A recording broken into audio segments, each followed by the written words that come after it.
туулуп өскөн жеринин суусунан, ташынан чоң болчу үй билебиз. 8 бир тууганмын. балалык кездеги кыялдар кандай эле? Жан-Клод Ван Дам, Джеки Чандардын кинолорун көрүп, Балалыгыңыз өткөн ушу чоңалай сиздин мүнөзүңүзгө, чоң атам аябай чынчыл киши болчу. Башыңды алып коем десе дагы чыныңды айт деп. айылдагы күрөшкө катышып жүргөн потенциал, Энергиямды бир жака жумшашым керек. ММА спорттун ушул түрүнө кандайча келип калдыңыз? Кыйынчылык күндөр дагы болду. Көчөдө уктаган күндөр дагы болду. Турмуш деген аябай мындай катаал болот да. Подкастка баргандым бар эле, башында кыйналдым. Аягында укмуш болуп кеттим. Октагондагы алгачкы беттешүү Москвада өткөн Unified деген организация бар. ушул жеңишимди ойлогон сайын ушундай сыймыктанам да дей турган. Диего Давела деген бразилиялык ишкер менен мушташкан. Спорттук карьераңызда бир дагы мындай нокдаун, нокаут болгон эмессиз. Болгон эмес. Жеңгенде кубаныч пайда болобу же болбосо мындай боорукерликте койгонуп кетеби? Мен өзүмө коюлган задачаны аткардым деген гана. Кайсы беттешти көп көрөсүз? Бардык эле бойлорду подряд көрө бербейм. Атага тең бол, атадан кем бол, атадан артык бол деп. Сиз өзүңүздү кандай боло алдым деп эсептейсиз? Бир киши айткан экен да. Исламда бетке урганга мындай тыюу салынган. Арак ичкенге караганда, уурулук кылганга караганда, Депутат болгондон бери досуңуз Улукбек Карыбек уулу кызмат үчүн, кызыкчылык үчүн дос эмесмин. мындай ыйлаган учуруңуз болобу? Акыркы жолу эмнеге ыйладыңыз эле?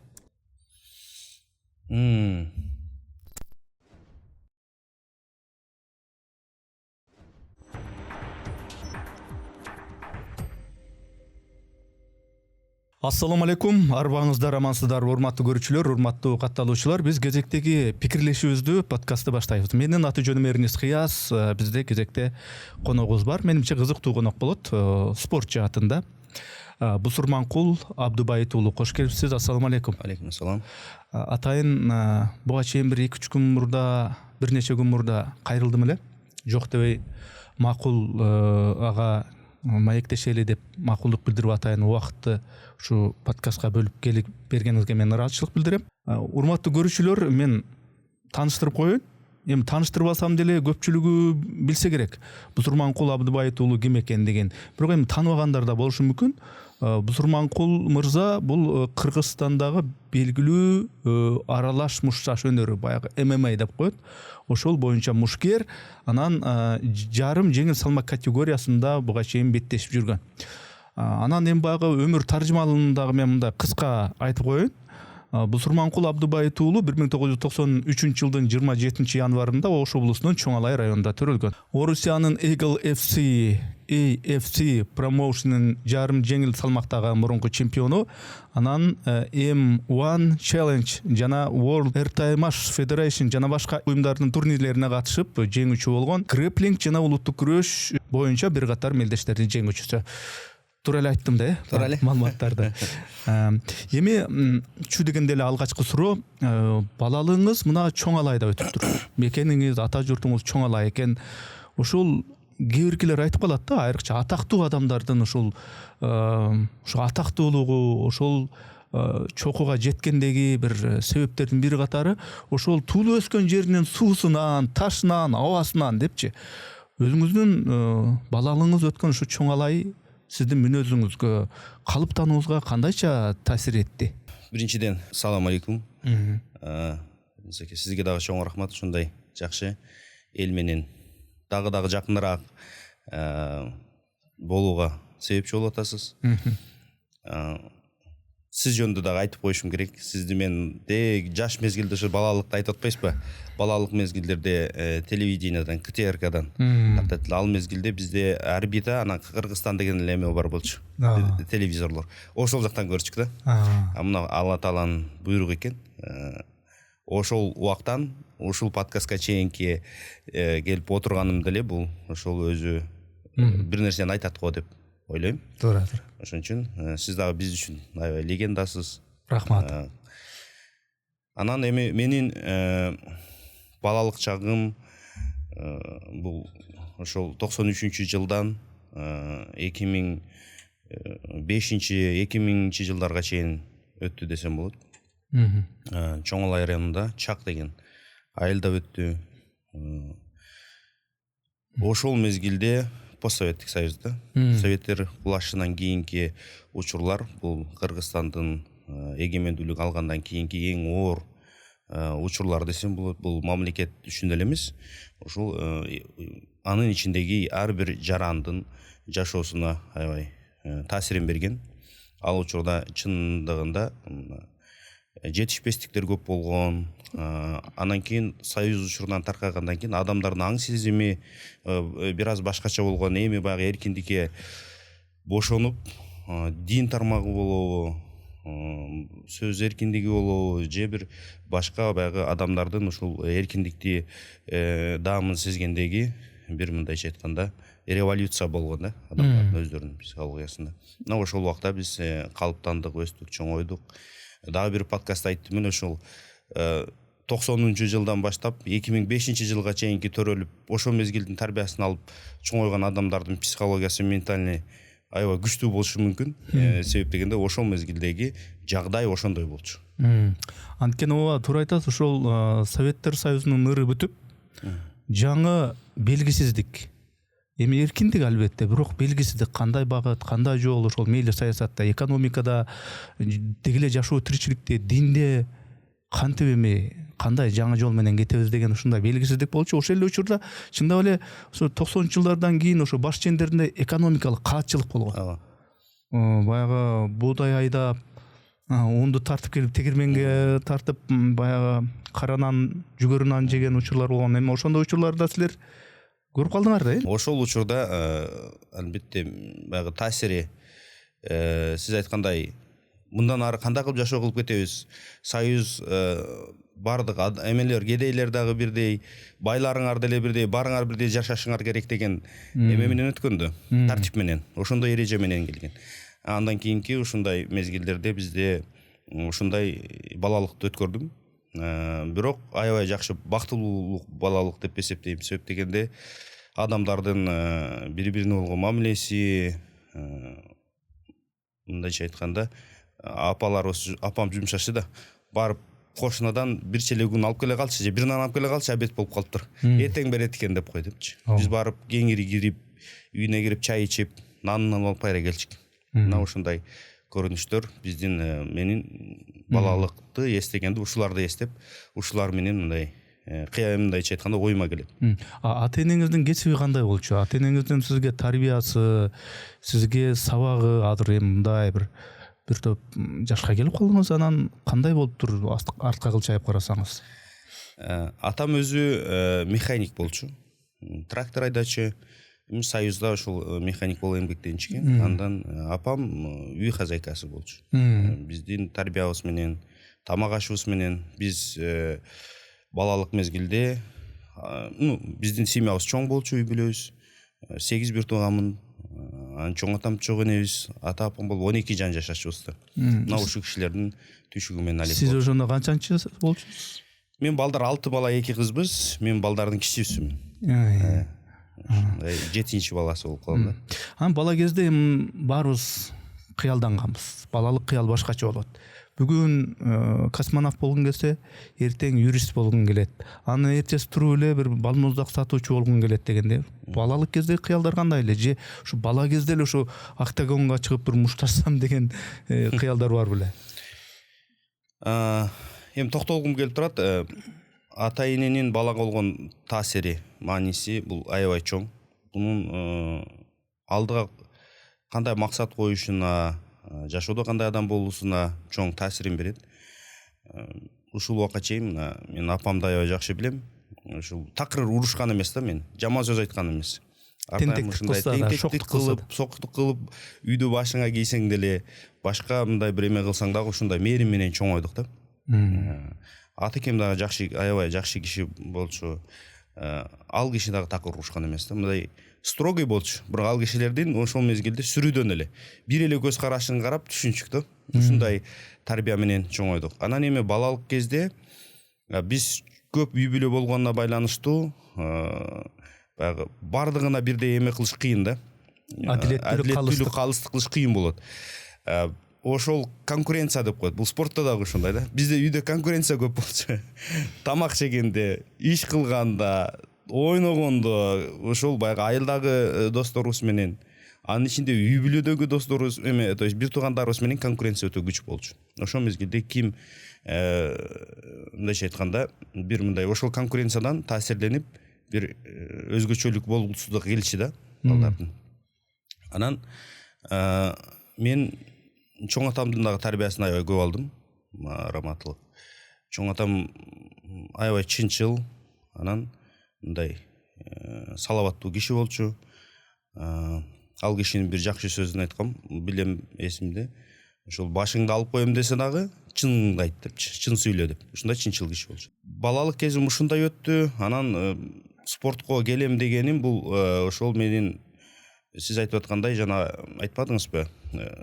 Ушул жерге чейинки келген, ушул күнгө чейинки келген ийгиликтериңизге сиздин айылыңыз, ал жердеги тарбия кандай маани берди депчи. Ошол Чоңлай району бул 2600-төн 3000-ге чейинки аралыктагы деңиз деңгээлинен өйдөдө жайгашкан. Биринчиден бул адамдардын физически кыймылы. Мындайча айтканда мен спортко уже ошол жерде жашаганым эле ошол физиологиялык түзүлүшүм уже ыңгайлашып баштаган.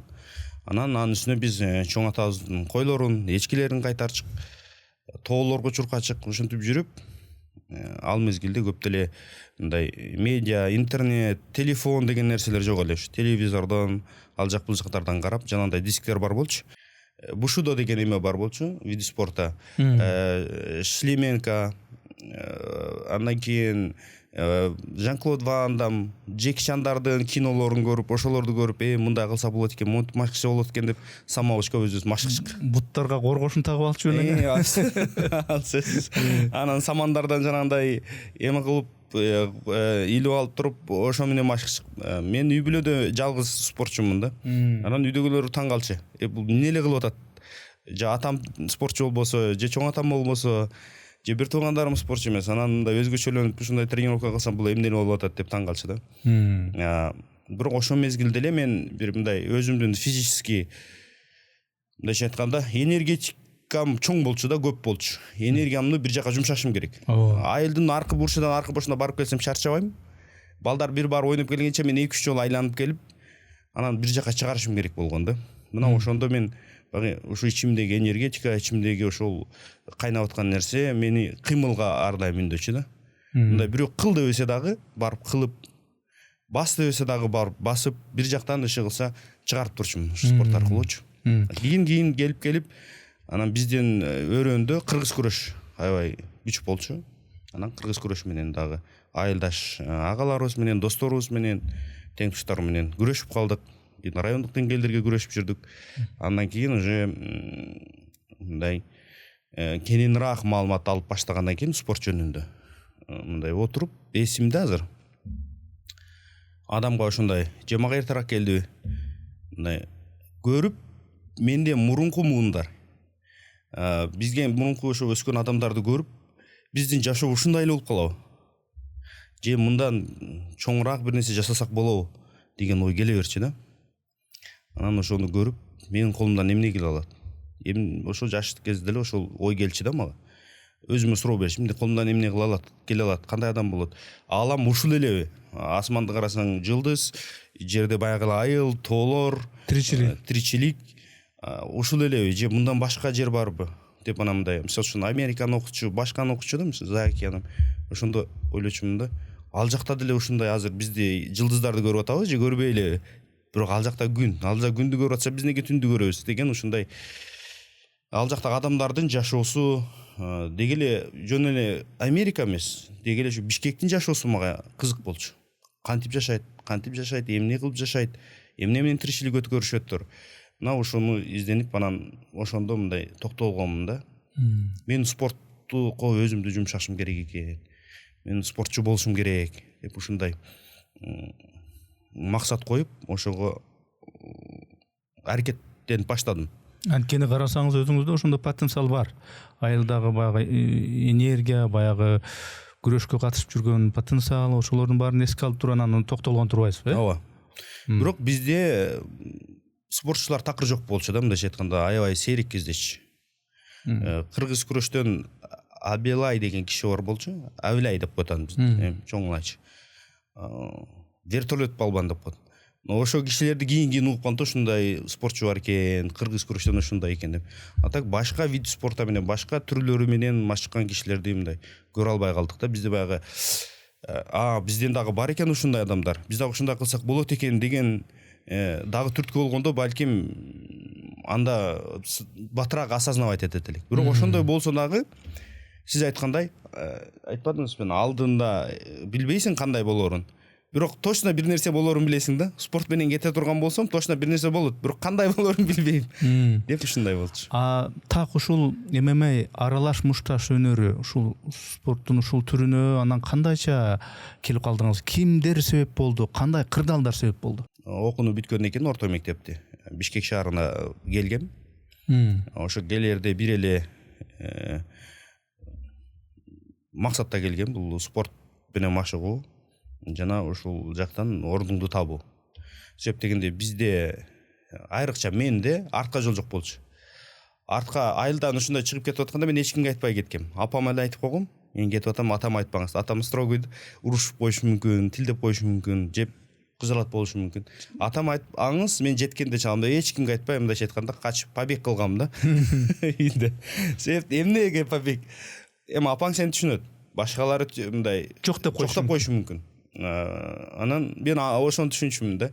Анан айылда ушундай бизде айрыкча ушу биздин менталитетте ушундай эме, кичке баласы калып ата энесин караш керек. Анын мал мүлкү, жашаган жери ошол балага калыш керек деген менталитет бар. Мен ошондон качкам. Анан бул жака келип, ушул спортко өзүмдү багыштадым, мындайча айтканда.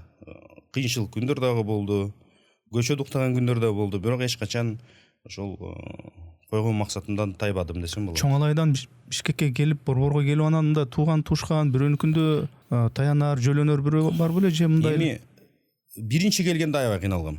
Бирок мен чоң байкем бул жакта болчу, бирок анын адресин да билбешим да, каерде жашаарынчы. Ал жерде мындайча айтканда азыркыдай технология өнүккөн эмес, жолугуш кыйын. Рабочий городок деген жерди билчүмүн, ошол жерде келип бир күн скамейкада уктап, эртеси туруп иш издеп, мына ушундай күндөрдү өтүп, кийин анан ал байкемди да таптым. Бирок анын үйүндө көп жашаган жокмун. Бир жума тургандан кийин анан кайра өзүм кеттим да. Жок, мага деген мында карасам баары эле окшош күндөр, окшоштук. Өзүм бир нерсени создавать этким келди да. Чыгып квартирага жалгыз чыгып, тренировка кылып, иштеп, мындайча айтканда туңгуюктан өзүм чыккым келип, анан ушундай. Чоң Алайда үйдүн эң кенжеси болуп ошол жерде калып кетпейин, ошол менталитетке жараша деп анан бул жака келерин келип, атама айтсам баары ал жок деп коюшу мүмкүн деп анан ушул жака келип, анан айтпадыңызбы, ичимде бир улуу максат бар эле, ал максаттын кандай ишке ашышын билбейм, бирок ал баары бир ошо ишке ашат болуш керек деген бир дымак бар эле депчи. Анан келерин келип алып туруп Бишкекке Борборго. Анан турмуш деген аябай мындай өтө бир мындай катаал болот да. Эч кимди аябайт сенин бала экениңи же ким экениңичи. Бу жерден бузурманкыл келип калыптыр деп эч ким сизди дасторкон жайып, кол чап тосуп алган жок. Анан кандай кесиптерде иштедиңиз? Азыр эми подкасттар көп чыгып, кээ бир учурда мен комментарийлерди карап калам да. Анан кээ бирсе прикол кылып чыгарып коюшат. Подкастка баргандым бар эле, башында кыйналдым. Аягында смуш болуп кеттим. Ушундай нерсеге алып келет азыр. Бирок бул баягы түшүнүп билген адамга, уккан адамга ар бир адамдын өзүнүн өзгөчөлүгү бар. Кыйынчылыгын көрсө, айтып берип аткан болсо, значит ар бир адамдын жашоосу эч качан окшошпойт. Анан өзүнүн мындай жашап өткөн баягы менин бут кийимди кийгенде гана билесиң, мен кандай жашаганымды деген сөз бар го. Мына ошол сыяктуу айткым келет. Келгенде кыйынчылыктар болгон. Стройкада иштегем. Груз жүктөгөнбүз. Фабрикаларда иштегенбиз. Мына ушундай оор мындай жумуштарды өтөдүм да. Мен түшүнүп атам, баягы бул жерде кеп жанагындай күлкүлүү бир стандарт бар дегенде кылып айтпадыңызбы? Сөзсүз эле башында кыйналат, анан аягында анан укмуш болуп кетет деген. Эми мен билбейм. Таптаяр миллиардерлер, таптаяр миллионерлер барбы, жокпу деп. Бирок мейли кайсы тармактын гана баягы белгилүү адамдары болбосун, ал башында сөзсүз кыйынчылыкты көрөт. Азыр бизде ар кандай катмар көрүп отурган болушу мүмкүн. Анан сизди болсо о деп мындай бир өтө бир укмуш көрүп, өтө бир фанаттарыңыз да көрүп атат. Анан кийин ийгиликти багындыруу чокуга жетүү бул оңой эле болушу мүмкүн деп ойлошу да мүмкүн да. Анан бул нерсени ушундай подкасттар аркылуу, маектер аркылуу акырын тамчылатып элге бир руханий бир багыт жол көрсөтүп турушубуз керек деген ойдомун да. Ошон үчүн сурап атам, кандай баягы кыйынчылык. Себеби мен өзүм деле көп ушундай жумуштарда иштегем, аны айтсам көптөр ишенбейт. Ошон үчүн мен келген адамдан сөзсүз эле баягы ийгилиги жөнүндө, спорттогу жетишкен баягы супер жеңиштери жөнүндө эмес, ошо алгач кыйынчылыктар жөнүндө сурап атканым да. Туура. Ошондо бул негизи энергетика аябай адамга көп түрткү берет экен да. Иштеген жериңде дагы ошол энергетика. Барганда эле мен эмне дечимин? Мен хоть саат 6-дан баштап иштейм намаздан кийин. Бирок мен саат 4-кө чейин эле иштейм. Сен таң калчу эмнеге дейт. Сөйтүп дегенде 4-төн кийин мен 1 саат жол жүрүшүм керек тренировкага. 5-ке чейин жетишим керек. 5-тен баштап өзүмдүн тренировкамды өтөшүм керек. А элдерден 2 саат мурун кетем. 6-да кетселер. Бирок мен 2 саат мурун келем. Деп ушундай условиялар менен иштешимин. Анан ошолордун бирөөсүн айткым келет. Бир фабрикада иштеп калгам. Сырье чыгарган. Ошол жерде ушундай договор менен кирип, ушинтип иштечимин да. Ушундай баягы энергетика күчтүү, баягындай мындай жалындап турган адамдар кылган жумуштун, мисалы 3 күндө кыла турган жумушту мен эртең саат намаздан кийин келип, ошол кечки өзүмдүн жумуш аралыгымда жасап койчумун да. Демек көрдүңүзбү, максат коюуда менин энергиям бар, менин ички кубатым бар дей бербестен, ошол күндү рационалдуу бир пайдалануу маанилүү экен да. Ооба. Мына ошону кылып туруп, 4-төн баштап анан кийин тренировкага кетчимин. Мына ушундай режимде ар бир кайсыл жумушка барбайын, ушундай режимде иштедим да. Бирок Кудайга шүгүр, бир дагы ошол иштеген жерлерде дайыма алкыш алчумун, ыраазычылыгын. Акчасын алсам, ыраазычылыгын алып, мындайча айтканда, ошол жердеги наоборот иштеген адамдарга караганда көбүрөөк акча алып кетчүмүн. Бирок алган акчамды такай мен өзүмдүн спортума колдондум. Мындайча айтканда бир үйүмө 8 жылдай акча берген жок. Эгерде ата-энеси баласын жиберсе, бир жака жиберсе, ал 1 айдан кийин акча сурайт. Иштедиңби, зарплатаң эмне болду, алып кел дейт да. Бирок ата-энем бир жолда акча сураган жок. Наоборот, мен амандыгымды тилечи да. Анан бирок мен ошо койгон максатымды, наверное, алар өздөрү ичиден сезиши экен деп ойлойм да, мындайча айтканда. Ичиден сезип, ичиден переживать этип, кыжалатчылык болчу. Ушундай күндөрдү өттүм. Ошентип жанагы октагондагы алгачкы беттешүү, ошого болгон алгачкы чечим, мен бир чыгайын ушул жерге деген, о кантип пайда болду? Анан ал ким менен болду беттешүү? Арткы суроолорду толуктап коеюн. Келип ушундай машыгып баштадым, анан кийин ушул Кенжебек Шекеров деген биздин агайыбыз бар. Азыр дагы агай, мен личный тренер деп коет, жеке тренерим, машыктыруучум. Ушул кишинин мен ага чейин көп залдарга баргам. Көп залдарга барам. Кээ бир нерселери жакпай калат, жүрүм турум жакпай калат, алыс болуп калат дегендей ушундай жактарды көрүп, кийин келип ошол Локомотив деп коет, Пишпектеги азыркы. Ошол жерге бир досум аркылуу келип калгам. Ал досум экөөбүз келип, ал досум менден мурун барган экен тренировкага. Барып көрүп, биринчи тренировкада эле барып, ал жердин тартибин, агайдын болуп аткан мамилеси, калыстыгы, ошону көрүп, өзүмдүн үйүмө киргендей болдум да. Биринчи машыгуумда өзүм үйүмө киргендей болуп, анан ошол жерде агай экөөбүз таанышып, анан машыгуумду ошол жерден уланткам. Ал жерде грэплинг жаңы вид спорта болчу, сиз эми билип калдыңыз окшойт. Джиу-джитсу, анан грэплинг, алардын да түрлөрү бөлүнөт. ADCC, FIFA болчу. Фила.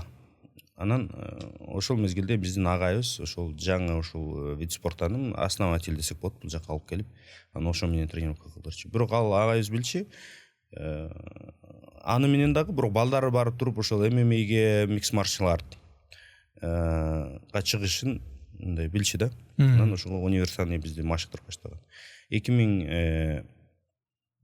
2013 жылы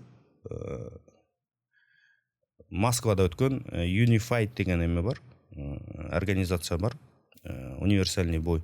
Алар жанагы бычак сайып, мышташып, ушундай армянский эме да. Анан алардын ошол версияларынын бирөөсүндө Unified ушу грэплингде бар болчу. Ошол жакта чемпионат мира болгон.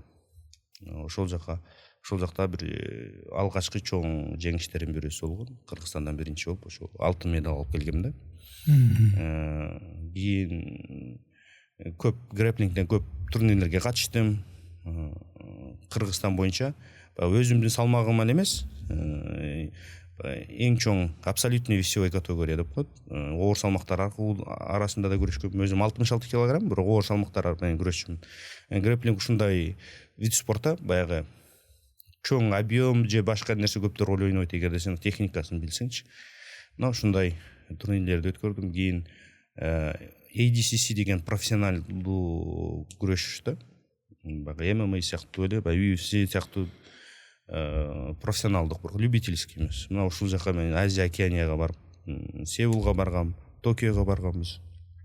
Сеул шаарында күмүш медаль алып калгам. Бирок анан ошонун айынан чемпионат мирага бара албай калдым.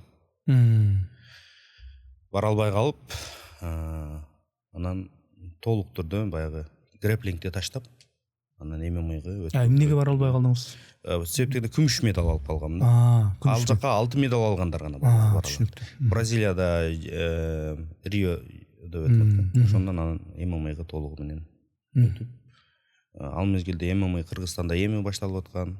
Негизи эле Кыргызстан спорт жагынан болобу же айтсам башка бир ушундай экономика жагынан болобу, башка мисалы үчүн Россия Федерациясынан же болбосо Казакстандан да, Өзбекстандан анча-мынча биз артыракта турчук да.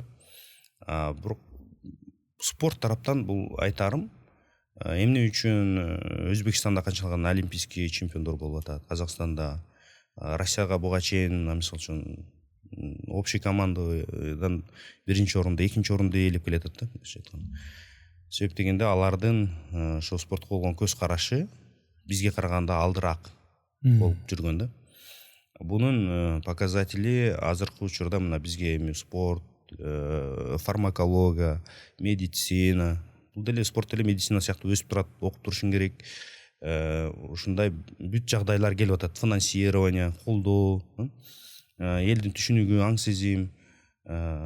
Мына азыркы учурда мына борецтерибиз болобу, башка вид спорттун түрлөрү, ММА тармагында кандай чоң ийгиликтер болуп атат. Бул деген бизге эми жетип келди деген сөз.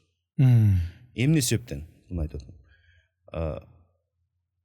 Потенциал же болбосо ментальный составляющий деп коет. Алардын бардыгы бизде бар. Кыргыз элибиз бизде каныбызда бар да, аралаш уруш, мышташка, мындай жоокерликке биздин каныбызда бар. Себеп дегенде тарыхты эле айланып карасак, энесе кыргыздардан бери 690 жылдан 715 жылга чейин Барсбек Каган кандай биринчи кыргыз каганатын түзүп, кандай эркиндик үчүн элинин жакшы мамлекет болуп калуусуга чоң күрөшкөн. Андан бери алып карасак, мына Кокон хандыгынын учурундагы Алымбек Даткалар, Шабдан Батыр мисалы үчүнчү, ушул сыяктуу андан кийинкилер Чолпунбай атабыз мисалы үчүн кандай чоң согуштарда өзүнүн эрдиктерин көргөзүп, мына тарых барактарда өздөрүнүн печатын калтырып кеткен.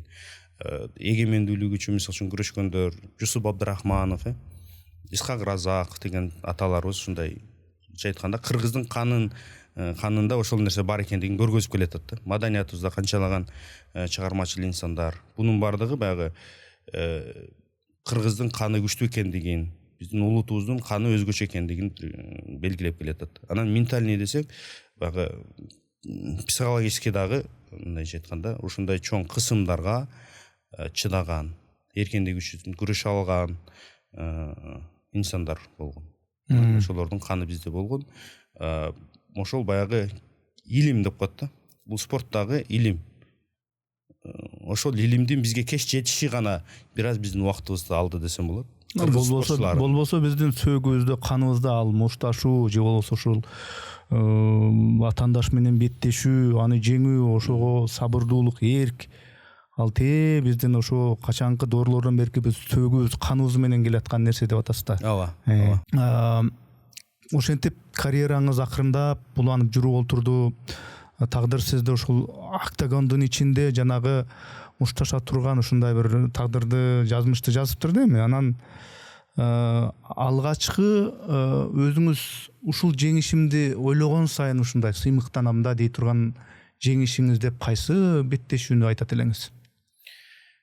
Ар бир жеңиш, ар бир беттеш негизи утулуш деле, уткан учурлар деле бул дайым эсте калат.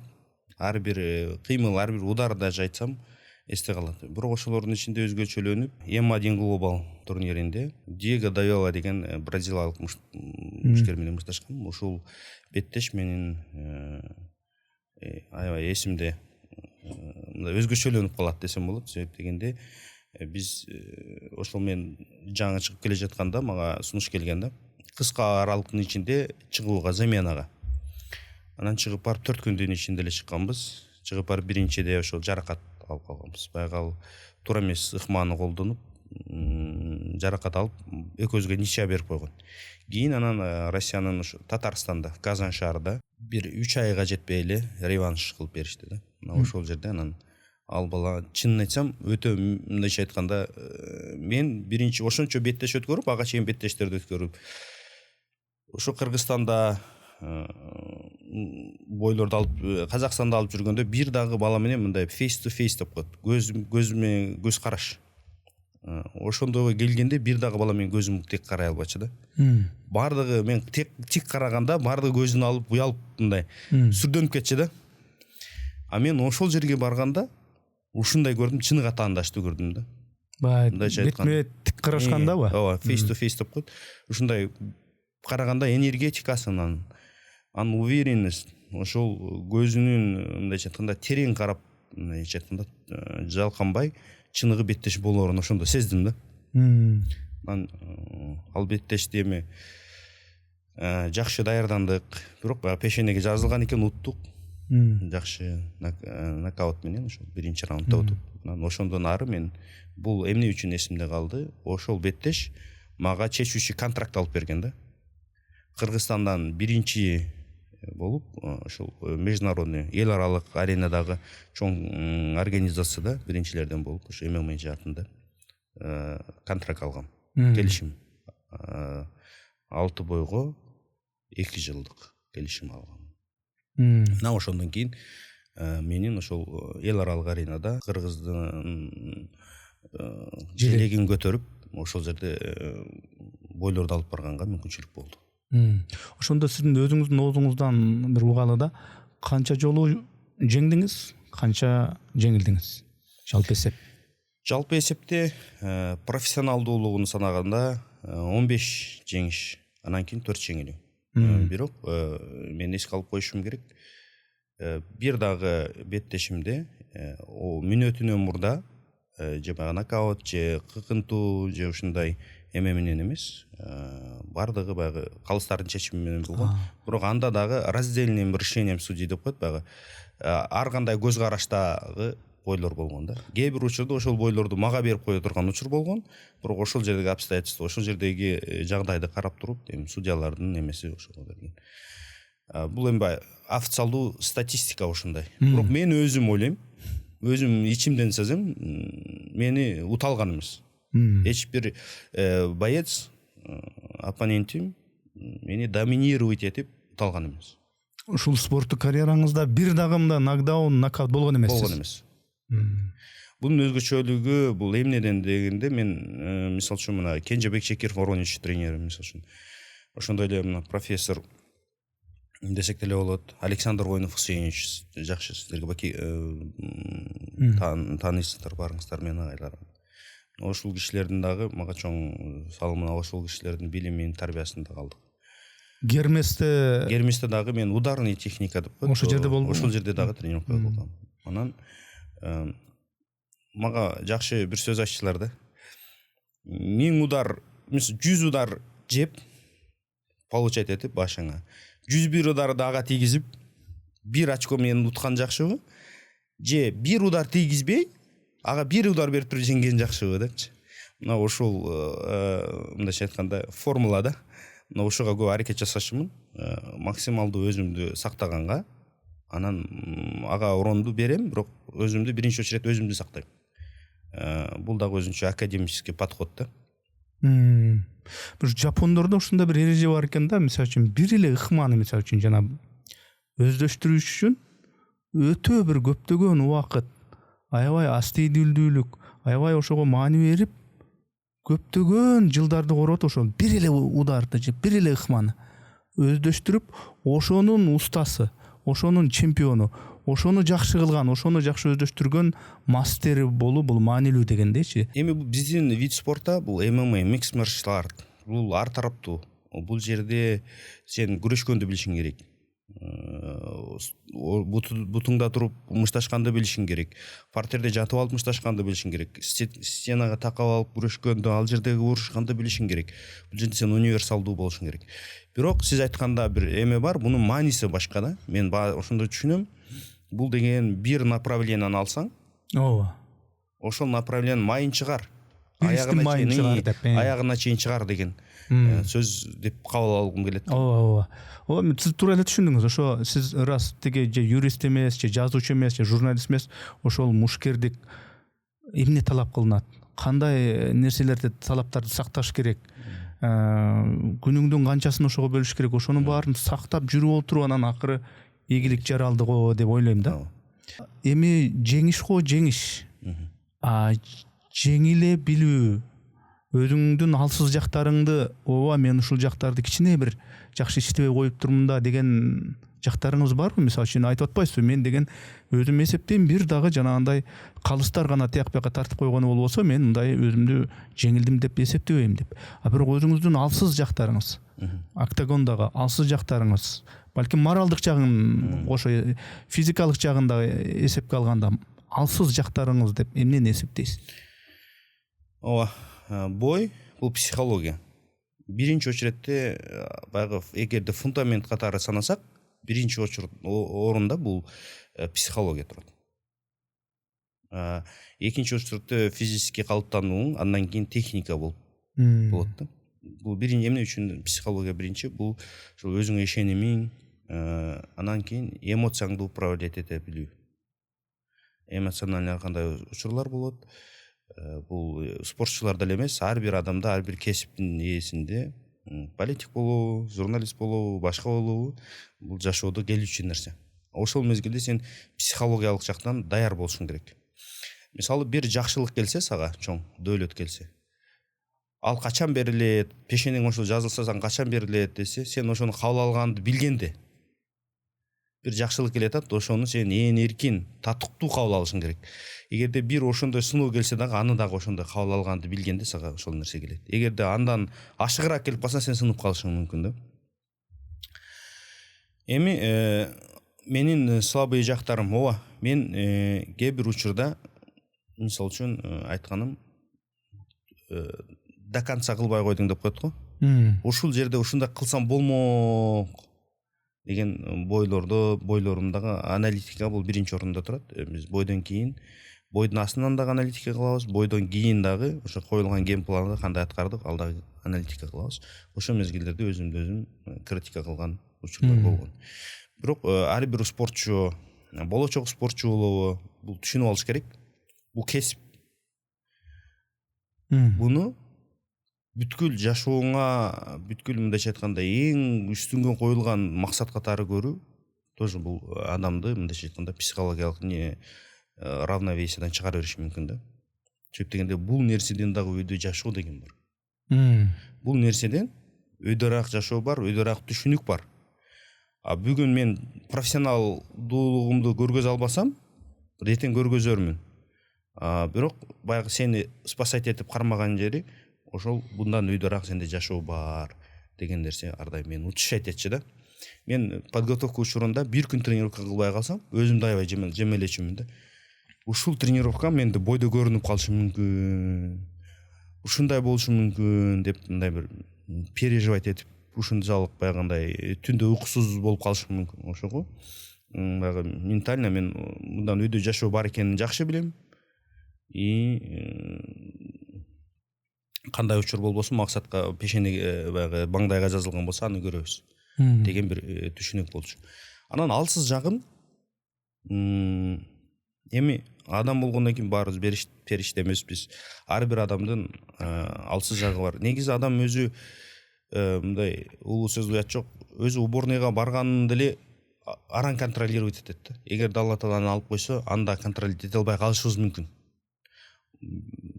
Ошого биз негизинен алсызбыз. Баардыгыбыз ар бир жерде алсызбыз. Баягы динде дагы айтылат эмеспи? Адамдар инсан ката кетирүүчү, жакшыраактар ошо каталарын оңдогондору деп. Мына ошол ар бир биз ката кетиребиз, алсызбыз, кайра ошону оңдогонго аракет кылабыз, кечирим сурайбыз жараткандан. Мына ошентип биз алдыга баса беребиз. Ишенчекмин. Анан кийин баягы сиз айтып аткан Улукбек досум дагы айтып калды. Аябай эле ишенчексиң. Ишенип аласың. Башканы өзүңдөй көрөсүң. Башка өзүңдөй көрөсүң. Кээде ошондой ишенип алган учурлар дагы болуп калат. Бирок бул дагы акырындык менен баягы жашоонун өзүнүн эмеси менен бышырап экен. Бышырып, анализ кылып кыймылдаганга аракет кылат. Жанагы атаандашыңызды нокаутка түшүргөндө алгачкы мээңизде кандай мындай 1-2 секундада кандай ой пайда болот? Мен ушуну жеңдим деп баягы кээде эми билбейм, ошондой эмоциялык кырдаалда жанагындай тор жана айланма ошонун башына чыгып кетип монтой учурлар болот. Же болбосо тиги атаандаштын башынан аттап өтүп монтип карап, жеңилдиңби дегендей көз караш менен кылгандар болот. Эми ар кандай жеңгенде адам ар кандай кырдаалда болот да. Жеңгенде кубаныч пайда болобу, же болбосо ай ушуну денесине залал кылып койдум эле деген мындай боорукердикте ойгонуп кетеби? Бул жерде адамдын өзүнүн мындайча айтканда внутренний составляющий, өзүнүн ички жан дүйнөсү, туюму, ыйманына тиешелүү нерсе. Ар бир спортчу ийгиликке жеткенде аны кандай кабыл алат? Ошол сиз айткандай атаандашы жыгылгандан кийингиси бул кандай, бул ниетке жараша да кандай сүйүнүчтүү болосуң. Мен өзүмдүкүн айтсам, бизде научный подход деп коет. Биз геймплан коебуз. Сопернигиң оң жака жылса, сен сол жака жыласың. Оң колу менен урганда встречный сол колу менен урасың. Проходной киргенде накрывать этип, аны өзүнүн ушундай ар бир кыймыл бул биздин түзүм болот да. Жөн эле баягы случайность не случается дейт го. Случайность эмес, бул ушул ар бир нерсеге биз иштейбиз. Анан жеңгенден кийинки нерсе дагы менде мындай сезим, мен өзүмө коюлган задачаны аткардым деген гана кубаныч болот да. Мен жок ушул соперникти, ушул атаандашымды мен кулаттым, буга зыян бердим, бул ушундай эле деп алып жанагы анын ар намысына же болбосо анын бир кадыр баркына тие турган дагыдай таристе сүйүнбөчүмүн такыр. Себеп дегенде айтып атпаймынбы, бул спорттон өйдө дагы жашоо бар. Бул русло, бул индустрия бир кезеги учуру келет, токтойт. Бул эми жашоонун өмүрдүн бир мындай бир капталы, бир ирмеми дегендей. Ооба. Ошол жерде өзүңүздүн ролуңузду аткарасыз. Андан кийин андан чыгаар менен башка тиричилик бар дегендей. Анан дагы бир нерсе. Октагонго чыгаарда кээ бир мушкерлер ар кандай бир жөрөлгөлөрдү кылышат. Бирдемелерди кийип алышат. Дагы бирдемелер же рэп менен чыгат, же ичинен көөрөнүп бирдемелер айтышат, бир жырымдарды кылышат. Ошол чыгаарда сиз эмнен моралдык жактан кандайча өзүңүздү даярдайсыз?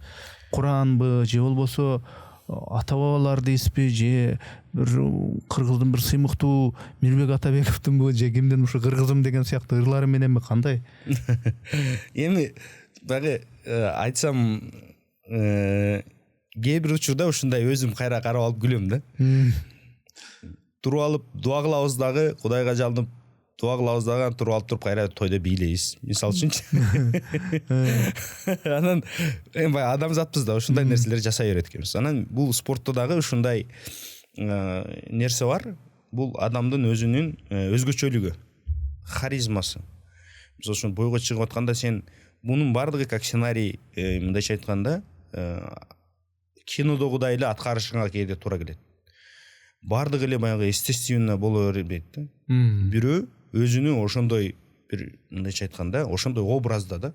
Имидж серьезный, грозный, бирөө спокойный, бирөө аша чапкан жанагындай эмелер менен ошону булар бул индустрияда, бул сферада ошону создавать этет. Анан эң башкысы, мисалы мен өзүм чыкканда Алла Таалага жалынып дуа кылчумун да. Мындай Алла эл караган жүзүмдү жер каратпа, жеңиш тартуула, аман эсен баягы травмадан алыс бололу деп мындай мен койгон пландарымдын аткарылышына жардам беригөр деп тиленчимин. Жана сиз айткандай ла хавля ва ла куввата илля биллах дейбизби? Мына ушуну айтып дуа кылып Кудай Таала менен гана болгон байланыш болот. Бул учур өзгөчө учур болот. Себеп дегенде алдыда чоң жоопкерчилик, чоң беттеш. Бул жерде баягы клетка жабылгандан кийин артыңда клетканын ичинде бир эле судья болот. Оппонентиң болду, башка эч ким болбойт. Тренериң, досуң, бала чакаң, эл журт, ал кишилер сыртында наблюдатель гана боло алат. Мына ушул учурда баягы Алла Таала менен болгон өзүңдүн түздөн түз связың болот. Ушундай болчу. Бирок бул учурдагы Алла Таала менен постоянно эле чыкканча связда болуш кыйын. Алла Таалага уповать этип тургандан кийин баягы өзүбүздүн кыргыздын жакшы музыкаларын коюп, биз ушундай болгонбуз да, агайлар, жакындарың келип, сен Батырдын урпагысың, сен деген артка жол жок. Газ давай да канса.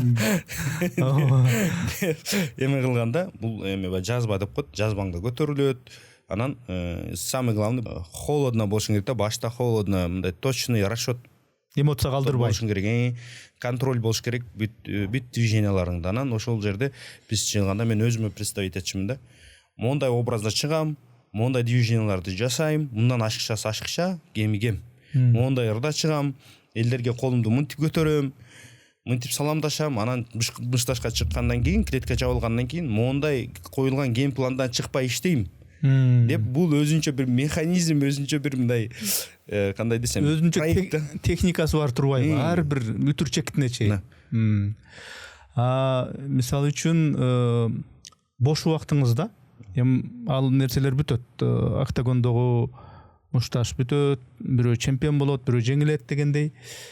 Анан кийин мындай бош убактыңызда мындай өзүңүз башка бир катардагы бир жарандарда эле мындай спорттук беттештерди көрөсүзбү? Мындай көрүп, кайсы беттешти көп көрөсүз? Кимдин беттешин көбүрөөк көрөсүз? Негизи спорт менен машыгыш үчүн сен фанат болушуң керек да. Фанатить этип көрөм.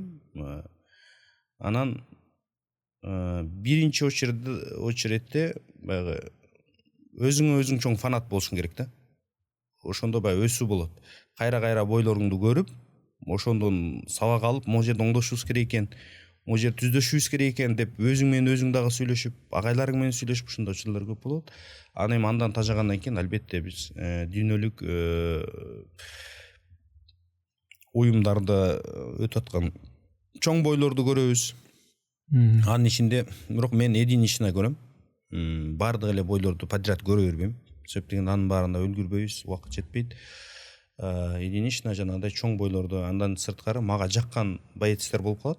Мисалы үчүн Жозе Альдо деген бразилиялык боец бар болчу. Мына ошол сыяктуу Джо Сан-Пьер, Хабиб Нурмагомедов да. Ошол сыяктуу мындай Джон Джонс дегендер бар. Мына ошол сыяктуу боецтердин боюн көрөм. Андан сырткары менин досторум бар, баягы бойлорго чыккан. Алардын бойлорун көрөм. Анан аларды көргөндө жөн эле көрбөйбүз. Анализ.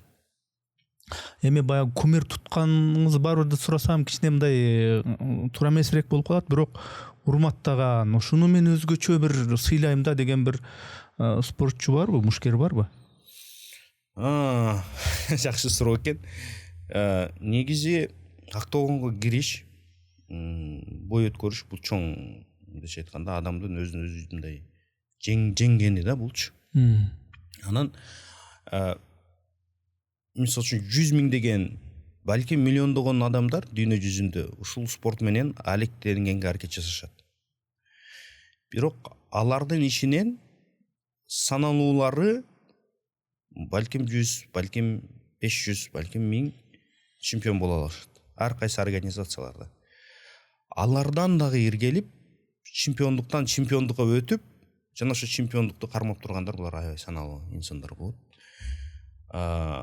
Ошол тепкичтерди өткөн адам бул менталдуу, психологиялык жактан, мындайча айтканда өзүн өзү жеңе билген инсандар болот. Айтсам, мындайча айтканда бардыгынын өзүнүн өзгөчөлүгү, баарынын өзүнүн мындайча айтканда жашап өткөн таржымалы бар да. Анын бирөөсү наркотик болуп, наркоман болуп кетип, кайра кайтып келип, ошол спортту до конца майын чыгарып, чемпион болуп, анан ошол жерде калып, анан ошол жерде калганда дагы жөн эле эмес, ошол жерде сый урматы менен калсу бул чоң мындайча айтканда адамдын анын ички жан дүйнөсүнүн бир көргөзмөсү десек болот да. Булардын ичинде кимдер бар? СНГ мамлекеттеринен Федор Емельяненко бар. Хабиб бар, Нурмагомедов. За рубежом карап көрсөк, Джон Джонс, Джо Сампьер бар. Жоза Альдо мен айтып аткан. Мына ушул сыяктуу инсандар бар. Мен сыйлаган. Анан досторум дагы бар.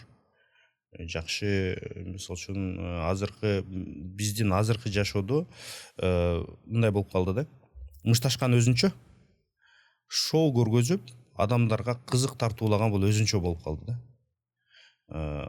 Адамдардын коомчулуктун талабы дагы ошого ылайыкташып, азыркы боецтер, азыркы учурдагы мушкерлер ушуга калыптана башташты да. Бул деле ошол убагынча ошондой бир болушу мүмкүн. Мисалы үчүн жанагындай чоң хардкор же болбосо дагы ушундай СНГ мамлекеттеринде андай эмелер организациялары Европа мамлекеттеринде бар, Америкада деле бар. Ушундай бай шоулорду көргөзүп, адамдардын личный жашоолоруна, анын түзүлүшүнө, мисалы үчүн ушундай асылышып, мындайча айтканда үй бүлөсүнө асылып, ушундай касташтырып туруп, анан кайра бой бүткөндөн кийин кайра кучакташып кеткен учурлар болуп калат да. Бирок мен ойлойм, бул биздин менталитетке туура эмес. Эгерде адам жеке жашоосуна өтүү бул такыр туура эмес, адамгерчиликке дагы туура келбейт. Кандай учур болбосун, баягы кыргызда жакшы сөз бар го. Атаңды өлтүргөнгө энеңди бер депчи. Даже ал жөн эле сенин оппонентиң эмес, даже ал сенин душманың болсо дагы сен достойн ага сый урматың менен чыгышың керек деп ойлойм. Ал нерселер баягы өзүңүз айткандай элдин бүйүрүн кызытып, жана көбүрөөк акча топтогонго, көбүрөөк баягы клиенттердин пайда болушуна мындай негиз болгон бир жол окшойт да. Анан бүгүнкү күндө азыркы заманда, ушу заманда MMA тармагында эң мындай актуалдуу болуп аткан кайсы стиль, кайсы техника мындай орчундуу болуп атат сиздин баамыңызда? Негизи MMA бул 50%, 50% жогору бул күрөш болуп калат да. Андан кийинки бөлүмдөрү бул баягы стойкадан бой алып баруу, ушундай. Бирок элге ар дайым кызык. Бутуга туруп стойкадан урушкан эл үчүн аябай кызык. Себеп дегенде баягы ударлардын тийгени, анын кулагандыгы ушундай. Доминировать этип баягы күрөшкөн бул өзүнчө бир эме. Бирок победители никто не судит дейт. Кантип жеңсең дагы жеңүү үчүн эч ким сындабайт. Же болбосо аны мындай критикага алсаң деле ал жеңүүчү болуп кала берет. Бирок сиз айткандай чындап эле мындай карап турсам мындай жана көрүмү YouTube'дагы көрүмдү просмотрду карасам жанагындай бирде жеңилип кайра туруп эми мына нокдаун болуп туруп кайра ордуна келип кайра чабышып мына жеңет деп аткан киши жеңилип кала жаздап ушундай баягы тикке тургандагы мушташтар өтө мындай бүйүр кызытат экен да. ооба. Анан жанагындай мисалы үчүн жанагы күрөш ыкмасы менен муунтуп тез эле бат эле баягы муунтуп чыгып алганда алдындагы талкууларын карасам бир аз эмерек экен да, мындай бүйүр кызыткан эмес, бат эле муунту жеңди деген сыяктуучу. Канчалык шоу, канчалык жана ызы чуу, кээ учурда канчалык жана кызыл жаян болсо ошондой көп көрүлөт окшойт да сыягы.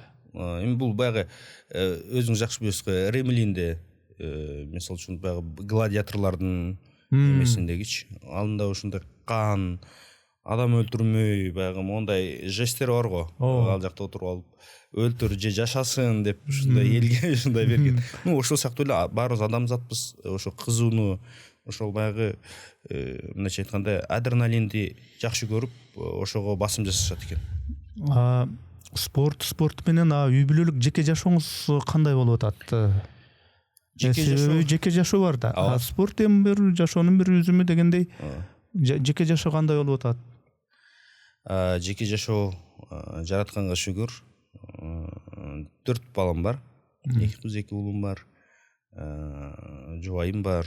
Азыркы учурда ошол балдарыбыздын тарбиясы менен алекпиз. Андан сырткары өзүм баягы спорттон азыр баягы менин көрмандарым, ар дайым карап жүргөн инсандардын эң жакшы баягы эң көп берилүүчү суроосу бар. Качан келесиң? Сиз деле кирип качан эми дагы бир кайтасың? Ушул суроолор аябай көп эме болот. Баягы жеке жашоом өткөндө ушундай азыркы учурда баягы спортту деле мен өзү баш отум менен кирген деп мындай өзүм ыраазы болом спортко киргенимчи. Анан азыр спорттон берки жагын айтканда жакшы жеке ишкерлик менен алектенебиз. Анан коомдук иштерде ушундай бир туугандар менен, жакындар менен жакшы, Кудайга шүгүр. Кээде жашоодо адам аябай бир нерсени кыла бергенде чарчайт да. Анткени кимдир бирөөгө бул өтө бир карап олтура бере турган, тамаша кылып олтура бере турган нерсе болгону менен баягы эки адамдын мушташы. Жеке алар үчүн бул чоң машакат, чоң түшүк, чоң дисциплина дегендейчи. Эл жеген нерсени жебеш керек болот. Эл бирдеме кылып аткан болсо ошондой кылбаш керек болуп атып, анан кийин мындай жеңишке жетет да, негизичи эркиңди тыйып атыпчы. Анан мындай бош убактыңызда эмне менен мисалы үчүн өзүңүздү мындай алек кыласыз? Мисалы үчүн жана балык улоо деген бар, мергенчилик деген бар, же улак көкбөрү деген бар, ошол жагынан. Негизи көкбөрүдө ойноп турабыз. Мен мисалы үчүн футбол, элдер футболго кызыгып, аларды изучать этип, Роналдо, Месси, Эмбапе болуп атпайбы? Биз өзүбүздү футбол деп коебу. Чубак ажы раматтылык айткандай, биз улакты катышыбыз керек дейт го. Ошол сыяктуу биз ошол баягы 5-5 көкбөрүнү чаап турам өзүм. Ат бар. Өзүнүн жамаат бар, достор жамааты деген ал кишилер менен башка жамааттар аркылуу жумасына бир жолу баягы кыш мезгилинде сезондо чаап турабыз. Бул баягы ат үстүндө болуу бул өзгөчө, өзүңүз билесиз, пайдасын дагы эме деп коет. Ат баланы эр кылат, эрди батыр кылат дегендей, ат мингенде ошо башкача сезимдер бар. Андан сырткары эми баягы банальный болуп калат, бирок айта берсем өзүңдү өзүң өстүрүү боюнча тармактарымды алып барганга аракет кылам, проектлер менен китептерди окуп турганга аракет кылам. Анан мындай подкасттарды көрүп, жалпы эле жашоодо мындай коомчулукта болуп аткан маселелерди карап, ал жөнүндө бир өзүмдүн оюмду, пикиримди карап, мына ушундай вактымды өткөрүп атам десем. Ислам дининин жашооңуздагы дегеле ошол сиз алектенип келген спорттогу орду кандай дегеле ислам дини боюнча? Южный Кореялык жазуучу айым бактылуу болуунун эрежеси деген китептин автору болуп, бирок өзү астын өлгөн экен жолдошу менен 72 жашында. Андан сырткары жакшы бала тарбиялоо деп америкалык жазуучу китеп жазып, анын автору болуп, канчалаган окурмандар аны окуп, бирок өзү карылар үйүндө каза болгон. Биз ушинтип ар кайсы жактан бактылуулукту издейбиз, бирок бактылуу болуунун формуласы бул бирөө эле. Бул ислам дини. Ошону туура кармана билсек, туура жашообузду колдоно билсек, анын ичиндеги жараткандын бизге койгон, бизге берген фарздары, милдеттендиргендери, пайгамбарыбыздын хадистери, мисалы үчүн ушуларды жашоого алып келгенде мен ойлойм бактылуу болот. Алардын ичиндеги эң бир жакшы формуласы бул ата энеге кызмат кылуу. Мисалы үчүн мен баса белгилегим келет, азыркы учурда ушул жаштар бактылуу болуун ар кайсы жактан эмес, ушул формалардан, исламдын ичиндеги формалардан алса болот. Алардын бирөөсү ушу ата энеге кызмат кылуу. Ал адамдар азыр бар. Жаныңда отурганда тирүү сени урушуп, кээде батасын берип, кээде критикасын айтып, сага кыжылат болуп отурган учурда, ушул мезгилдерде баягы кадырын билип, аларды сыймылап, ыраазычылыгын алып калуу бул жашоодогу эң бир бактылуу көз ирмемдер экен. Кайсыл адамдан сурабайын, мен көп адамдар менен баалашып калганда, атама же апама ушундай нерсе жакшы кыла албай калдым, же мындай кылдым, же кылгандарын мен ушундай кылганмын деп өзүнө мындай соорот алат экен да, ал кишилерди элестегенде. Даже менин өзүм апам мына 65-ке чыкты деген.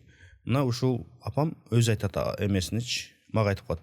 Мен апам мындай болгон, апам менен мындай болгонмун деп апам менен коорашып сүйлөшүп отуруп калганда, өзүнүн ата энеси жөнүндө мага айтып берет да. Ата энесини ойлогондо ал өзүнүн жаш баланын ролуна келет. Ошол ролдо биз кандай кызмат кыла алдык? Ошол ой бизге келгенде ата энебиз баягы коноктоп коет го. Балким жок болуп калган мезгилде ошол ойлор сени жебешиң керек экен да. Ошондо сенин өзүңдү утушайт эткен бир нерсе болуш керек экен. Мен апамдын бутун жуугам, таманынан өпкөнмүн, кызмат кылганмын, колдон келсе ажык алып барганмын, же андай болбосо ушул жанында болгонмун, туура сүйлөшө алганмын, туура аны уга алганмын. Жок дегенде ал урушуп атса деле, башка кылса деле, же ал башка теманы айтып атса деле, сен ал адамды угуп, аны менен баарлашканың бул өзүнчө ал адамга бир мындайча айтканда, жашоосуна маанилүү нерсе экендигин биз билишибиз керек. Мына ушул азыр менин тилекке каршы атам, кээде мен дайыма ойлоп коем, атам болгондо азыр башкача кылмак экенмин, мондай болмок экен деп. Чынында атам бар да, мен башкачанча мындай коркпочумун да эч нерседен жашоодончу. Бир нерсе баштоодон, бир эме кылган, септегенде артымда бир нерсе мындай туруп тирээч болчудай болчу. Азыр тилекке каршы атам каза болуп калган, апам бар. Мына ушул кишинин көңүлүн алганга азыр аракет жасайм да. Дайыма мындай чалып, ден соолугун сурап, кызмат кылып, келинин алып барып кызмат кылдырганга аракет жасап, мындай. Анан табыштап аларгачы. Менга кызмат кылсаң кылбай эле кой, бирок биринчи очередь апама кыл.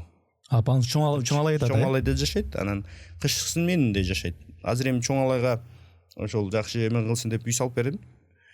Ошол жакта келиндерим, неберелери менен бактылуу мындай каралыгын өткөрүп жакшы. Ата маселесине келгенде Кыргызда мындай сөз бар, билесиз. Атага тең уул, атадан кем уул, атадан артык уул деп. Сиз өзүңүздү кандай уул боло алдым деп эсептейсиз? Бир киши айткан экен да, баласын алып келип алып, тоодо кучактап алып айткан экен. Балам, сен кандай деп ойлойсуң? Сен менден жакшырааксыңбы? Же мен сенден жакшыраакмынбы? Кылган жумушубуз, жашообузда ордубуз десе, баласы айткан экен, ата сага караганда мен жакшыраакмын депчи.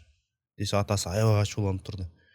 Бул балам атадан артык менден өтүп кеткенмин деп өзүнү эмне сезип алган деп ачуу келем урушайын деп атса, баласы айткан экен да, ата дейт. Эмне үчүн жакшыраак экенди айтайынбы деп айт десе, сенде, сенин жаныңда сен ага башыңды жөлөп, отурган атаң жок. Ошол ата менде болгондугу үчүн мен сенден өйдөмүн деп айттым. Азыркы учурда ошол башымды жөлөп отурган атам жок. Значит, мен атама караганда мен бул ата деген баягы айтып койдук го, бейиштин эне бейиштин ачкычы болсо, ата бул бүткүл бейиштин ачкычы да. Бул атанын ыраазычылыгы, значит, сенин бир бактылуулугуңа чоң жол, кадам. Ата эненин дуасы, тилеги бул мындайча айтканда көзгө көрүнбөгөн эң чоң байлык десек болот. Бузурманкул Абдыбайыт уулун мындай YouTube'тан көргөндө, башка мындай эл астына чыкканда, элде айрыкча жаштарда ушундай образ элестелет көзгө. Коркпос, эр жүрөк, өткүр. Бирок эми сиз деле пендесиз да, сиз инсансыз да. Мындай ыйлаган учуруңуз болобу? Акыркы жолу эмнеге ыйладыңыз эле? Болот. Себеп дегенде эми сейрек кездешет, бирок болот.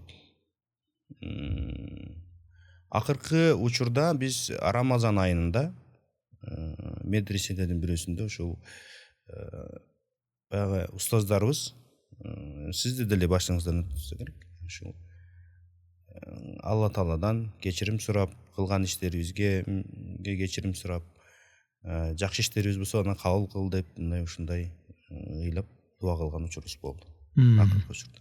Бирок көп эле болот. Кээде мисалы үчүн жана сериалдарды эле карасаңызчы, Осман империясын көрүп каласыздар сиз деле. Ошондо Осман эшиктерин баарын жаап, эч кимди аялынан бери киргизбей, анан комнатасына кирип, комнатасынын ичинде дагы эмес, өтүп дивандын артына койгон креслосун артыга өтүп, ошол жерде жашынып алып, көзүнүн жашагы ыйлап атпайбы? Бул деген ошол эркек киши эч качан элдин алдына чыгып алып, же бир мындай элге көргөзүп, мына мен ыйлап атам, мен ушундай боорукер адаммын деп эмес. Ошол дивандын артына барып ыйлап, купуя ыйлап, Алла Таала менен болгон мамилеңди оңдоп, жан дүйнөңдү оңдоп, ошо сырыңды ошол Алла Таалага айтып алып туруп, анан келип элге эч качан мындай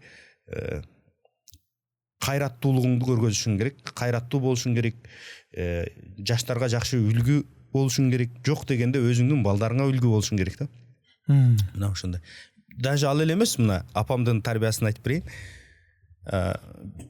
Оштон Чоңалайга сапар алып кетип, айылга ошо райондордон айылда өтүп баратканда уктап калыптым. Анан жанындагы водительди айтып атат, тургуз баламды тургуз деп атат да. Анан мындай ушунчалык катуу тартып атат, мындай сезип атам, мындай деп болот. Ошондо бир жерин айтты да. Шылкыйып, элдин көзүчө мынтип шылкыйып уктап баратканын көрбөй эле койсун эч ким. Ошон үчүн баламды ойготуп койчу деп суранып атат да. Ошондо мен оюма келип ушунчалык түздөндөм да. Эми ушул уктаган үчүн ушунча болуп атат, ыйлаган үчүн канча болот? Жанагы жаштарга дагы, коомго дагы эми баягы элге таанылып көрүнүп калгандан кийин мындай мүмкүн болушунча ушу позитив жагынан, жакшы жагынан, өткүрлүк, курчтук жагынан үлгү болуш керек дегениңизди мен түшүндүм. Мынау жаштарга үлгү жагынан айтсам, ушул Кыргызстандагы ММА спорт катары гана эмес, ушул дегеле жаштардын ушул спортко умтулуусу, ушу сиздердей болуп ушундай чемпион болсом, октагонго чыксам экен деп умтулгандарын туура эле көрөсүзбү, же болбосо баары бир эми бул деле өзүнчө ийгилик, бул деле өзүнчө бир спорттун бир жигитти мындай бир кайраттуулукка үндөгөн бир түрү. Бирок кантсе дагы бул октагонго эмес, мындай илим билимге, башка бир нерселерге умтулганы жакшы деп эсептейсизби? Абдан жакшы суроо болду. Кеңираак токтолушубуз керек го деп ойлойм. Анан өтүп кеткен суроого дагы толуктоп койсок болот. ММА исламда кандай? Ошол мен азыр сиз жооп бергенден кийин ошол ислам ММА жагынан суроо берсем деп турдум эле. Ушундай эме кылдыңыз да. Биринчи мен актайын, биринчи адвокат болсом. Акташ керек биринчи. Эми биз жашоодо баягы айтканда ката кетирүүчүбүз. Ката кетиребиз, оңолобуз. Мен спортто мына сурап калышаттар. Неге чыкпай калдың? Эмне болду? Тигиндей болду, мында болду. Азыркы учурда ошондой жеке жашоом, коомдук иштерим, жекешкерлик убактым, үй бүлөм булардын баарыга эмне үчүн мен кайтып келип көп көңүл буруп атам себеп дегенде мен билем бул спорттон дагы өйдөрак жашоо бар экендигин жана айтып өткөндөй мындан дагы жашоо бар. Бул бир ар ким ар кандай максатты коет. Бул спорт мен үчүн бир трамплин болду да. Алдыдагы жашоомо, алдыдагы мен келечегиме бир трамплин десем болот. Бир тепкич. Тепкичтин ичинде тепкич бар, бир уровеньге чыктым десем болот да.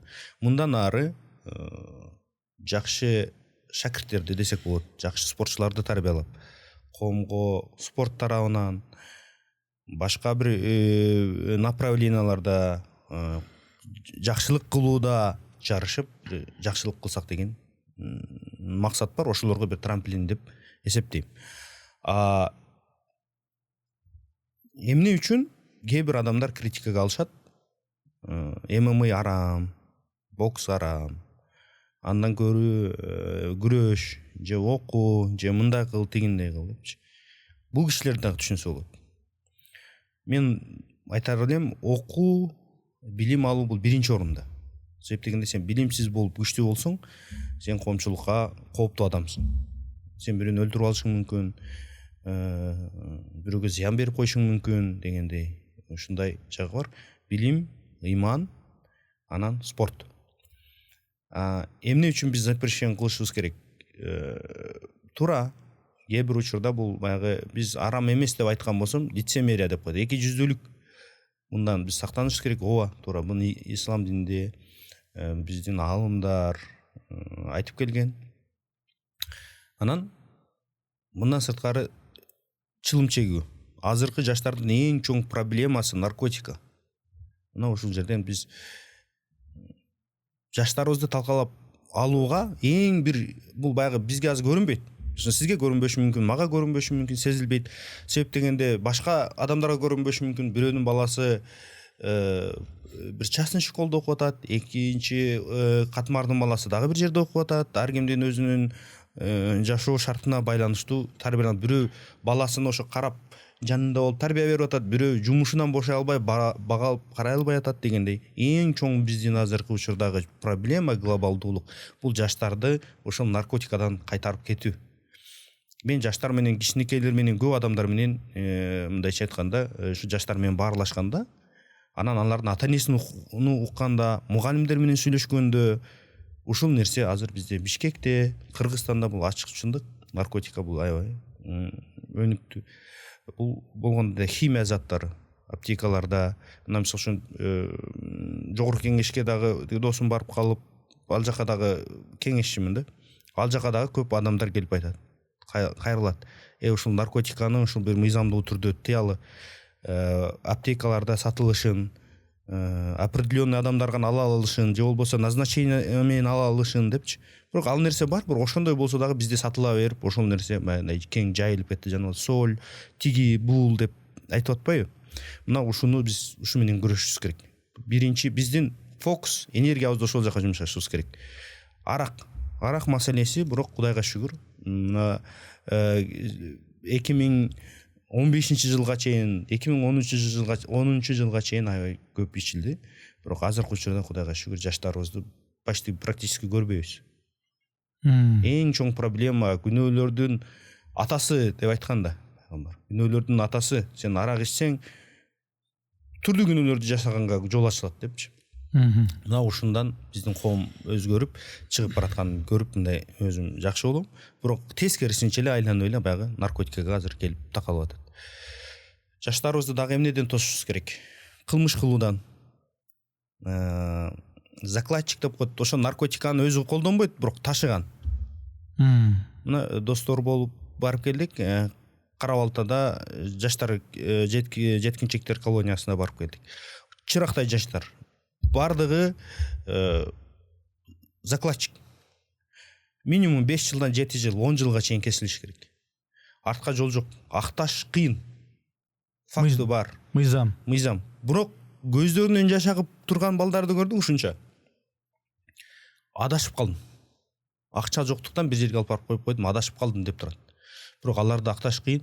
Алар барат, түрмөгө түшөт, ал жактын психологиясын көрөт, адамдын тагдыры эме болот, мындайча айтканда. бир адамдын тагдыры талкаланат десек болот да, мындайча айтканда. Эми оңолуп кеткендери болот, бирок ал жака түшкөндөн кийин оңолушу бир аз кыйындайт, жашоосуна кыйынчылык балтача болот. Мына ушундай учурларда ушул балдарыбызды ошондой нерселерден сакташыбыз керек, жаштарыбызды. Анан экинчи маселе спорт ММА эмнени үйрөттү мага деген өзүмдүн жашоомдон айтып берейин. ММА мени бандит болуп кетүүдөн тосту десем болот да. Ушу залга келип мен жакшы коом. Эми баягы максатым бар эле, бирок ар кандай чөйрөлөр мага влиять эткен. Ар кандай ушундай кыйынчылык учурлардагы болгон да. Андан көрө досторум келип айтканда, андан көрө жүр досум, биз менен жүр. Мындай кылалы, тигиндей кылалы, спортуңду да кыласың. Бирок бул ишти да кыла беребиз. Бирок шиковать этип жашайбыз, машина болот, тиги кылабыз, бул кылабыз. Ушундай моменттер болгон. Негедир ушул спортчуларда, спортсмендерде ушул кылмыш чөйрөсүнө аралашып кетүү кокустугу аябай тез да, бат да, негедир. Эми бул чөйрөгө жараша болот. Мисалы, ММА десе эле элдин баары азыр жакшы болуп калды, бирок мурунураак түшүнчү раз-два уруп бутка киргенден башканы билбейт. Анан булар бандит болушат чекеден деп ушундай болуп калган. Мен айтат элем, постсоветтик союздан кийин биздин мамлекет ушундай доорду өттү. Криминал бул мамлекет менен эсептешип, кээ бир учурларда мындай аябай каймашка чейин алып барышты да. Булардын көпчүлүгү кимдер десек, булардын көпчүлүгү спортчулар дагы түзгөн. Борецтер болгон, боецтери болгон, жүздаистери болгон, ар кайсы тармактагы спортчулар болгон. Сууга сүзгөндө деле болгон. Иши кылса физически потенциалы бар балдардын баарын топтоп туруп, анан ошондой бир криминалдык топтор, группировкалар түзүлгөн. Эмне үчүн буларды десе, себеп дегенде баягы спортчу балдар кызыл кандуу, бирөөнү уруу десе бирөөгө алы жетет.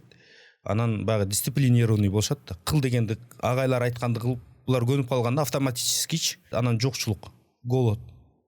Курсагын тойгозуп койсо, тиги бул кылып койсо, ошолорго алданып ушул жолдорду көп баскан биздин моменттер болду. Мен агаларымдан угуп калам, канчалаган кырчындай кыргыздын жигиттери кырылып калган учурлар болгон. Ушул баягы нерселер, ушул менталитет ошондой нерсеге, ошондой криминалдуу жака бурган. Бирок Кудайга шүгүр, азыркы учурда адамдардын аң сезими оңолду, андай нерсе болбой турганын, жаман жол экендигин түшүндү.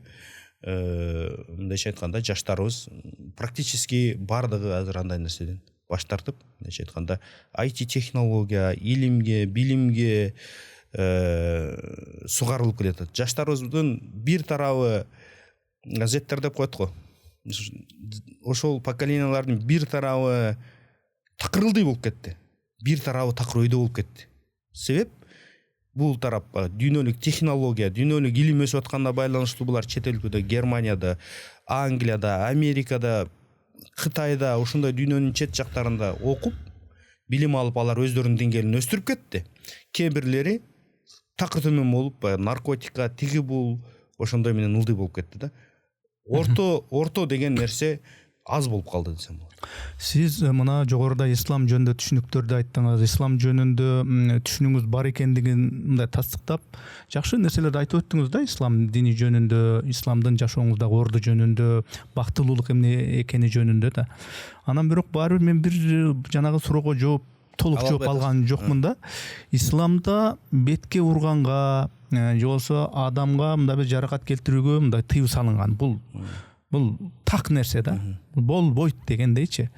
Анан ошондо эми сиздин тагдыр ушундай түзүлүптүр. Сиз ошол октогондо кадимгидей каршылашыңыз менен беттешип, чемпион болдуңуз, анча-мынча калыстардын чечими менен утулуп калган учурларыңыз болду дегендей. Бирок эми октогондо баары мушташтыңыз. Ошондо жаштарга эмне деп айтасыз? Бул ушул октогондо мушташуу туурабы же мындай илим билим келе кеткилечи эми андан көрө тиги деле эми жаман эмес, бирок илимдүү билимдүү болуп башка мындай акылыңарды өстүргүлөчү дейсизби же кандай деп айтасыз? Ооба.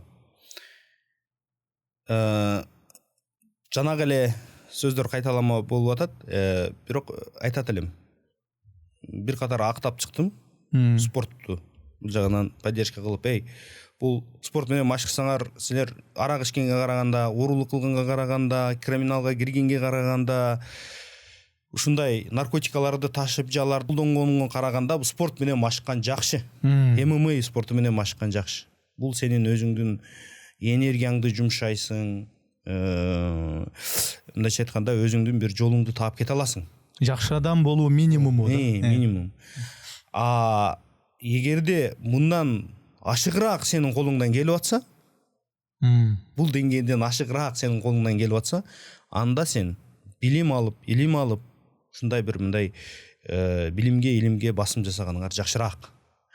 Такыр эле жок, менин канымда бар, менин каным койбой атат, мен бир нерсе жасашым керек деп атса, анда барыш керек. Бирок спорттун түрү көп. Борьба, самбо, дзюдо, там так далее. Мисалы үчүн бизде азыр боксту да жакшы колдоп атпайбы?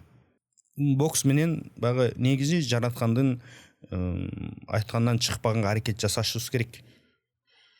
Кылганыбыз жакшыраак.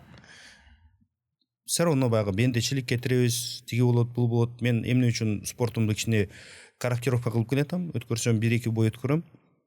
Завершительный. Бирок анда ойлонуп, тактап жакшы эме кылышым керек да, мындай анализ кылышыбыз керек. Ошондо мен тактап коеюнчу, могу түшүнбөй калдым азыркы айтканыңызды. Бутурманкул Абдибаит уулу спорттук карьерасында жыйынтыктаган ата ошондо? Ошондой десек болот. Бирок эмне себептен деген бар да.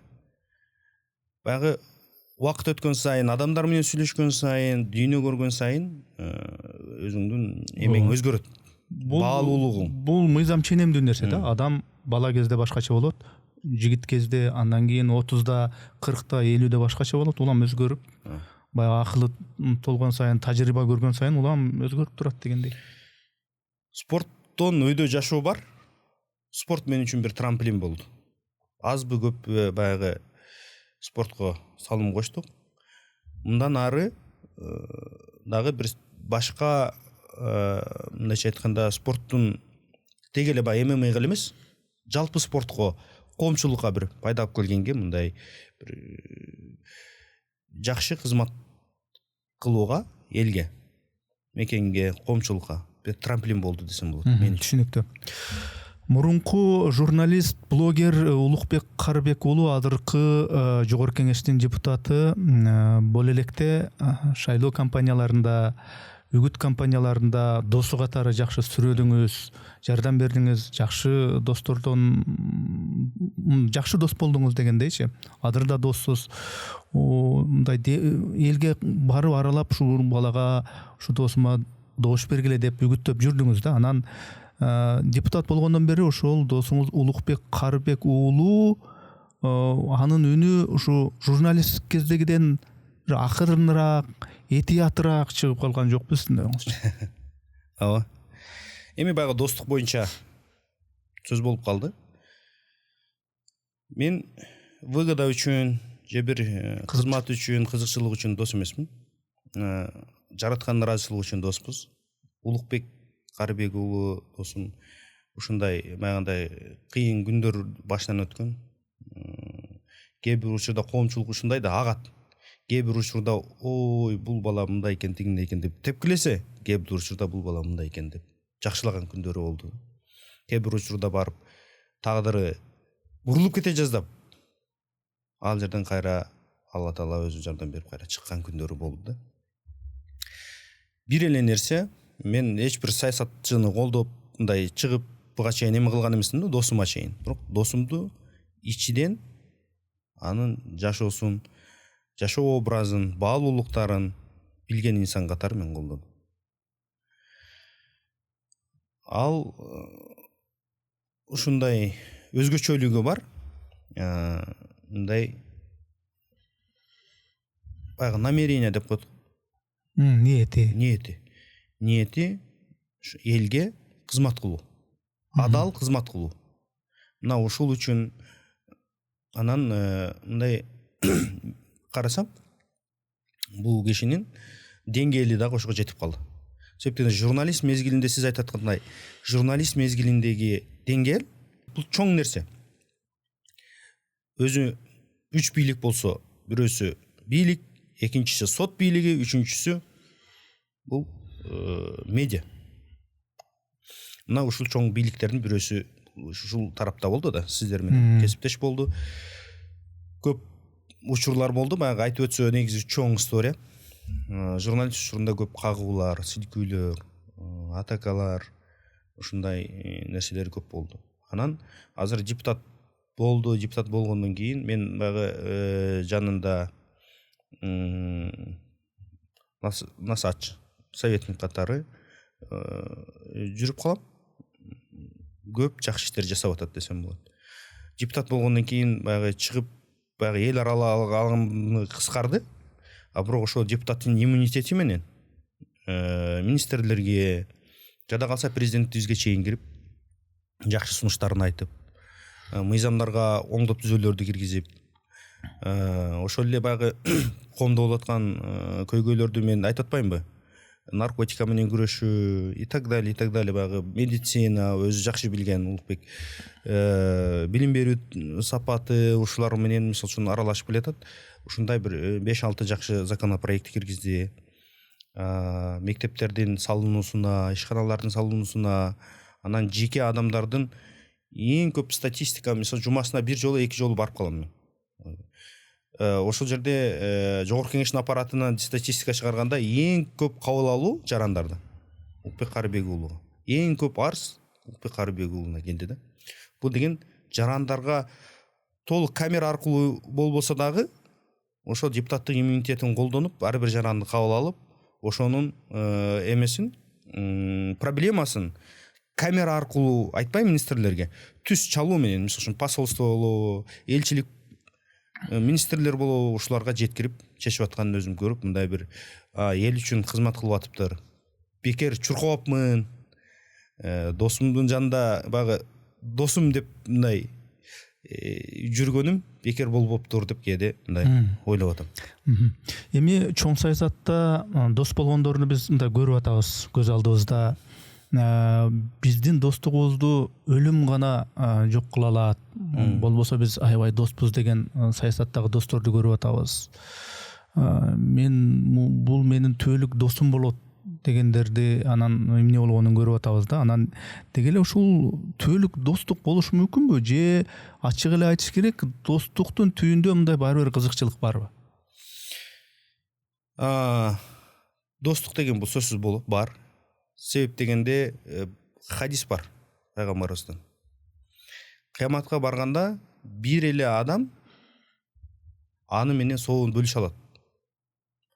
Же бейишке кирсе менин досумду чакырып берчи деп бир эле адам суранат, бул досу. Демек достук деген бар. Бирок анын ошол ниетине жараша. Мисалы, биз Улук экөөбүз дос болгондо ал бир чиновник болуп, бир саясий кызыкчылык, бир экөөбүздүн жолубуз эки башка болуп атпайбы? Же мен, мисалы үчүн, мен ошол мезгилде спортчу элем, же ал менин баягы спортчу экендигиме кызыгып дос болгон эмеспиз. Биздин баягы ичибиздеги жан дүйнө баалуулуктар бир келип калган, көз карашыбыз бир болуп калды. Кийин экөөбүз жакындан бири-бирибизди тааныдык, билдик. Анан ошон үчүн баягы Алла Тааланын буйругу менен мындай дос болдук.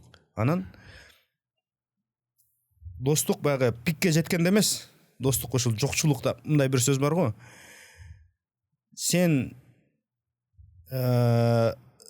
көтөрүлгөндө досторуң сенин ким экенин билет. Сен ылдый түшкөндө сен досторуңдун ким экенин билесиң дейт го. Мына ушундай учурлар бизди талдады, сындадык десе болот. Бирок баягы мен айтам, биринчи алмага кандай дос болду эмес. Биринчи очередте мен кандай дос болдум, кандай бала болдум, кандай ата болдум, кандай жар болдум деп туруп ошого маани берем да.